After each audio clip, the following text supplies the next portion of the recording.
Have you ever noticed how languages blend together to create something entirely new and fascinating? This is called hybridity in linguistics, and it's a powerful force shaping how we communicate today. You may not realize, but every day we use words that are actually built from bits and pieces of different languages. So, what is a hybrid word? A hybrid word is a word made up of parts, prefixes, roots, or suffixes that come from different languages. For example, take the word television. It's actually made of two parts: tele, which is Greek for far, and vision, which comes from Latin and means seeing.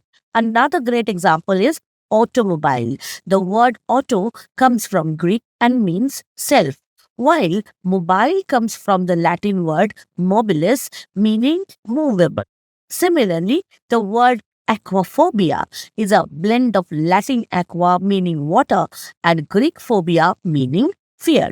Now you might think, wait, how is that different from a loan word? A loan word is a word borrowed directly from another language, often with little or no change. For instance, piano comes from Italian, cafe from French, tsunami from Japanese, and bungalow from Hindi. These words are just taken from one language and adopted into another, often because the idea or object didn't previously exist in the borrowing culture. A loan word is imported whole, while a hybrid word is built by mixing parts of different languages. You can think of loan words like guests who come into the language as they are, and hybrid words like recipes made by combining ingredients from different cuisines. One is borrowed, the other is blended.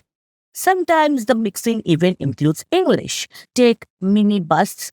Mini comes from Latin, and bus is a shortened form of omnibus, which itself is Latin.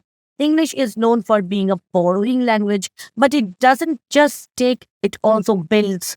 Hybrid words show creativity, flexibility, and the influence of many tongues in one vocabulary.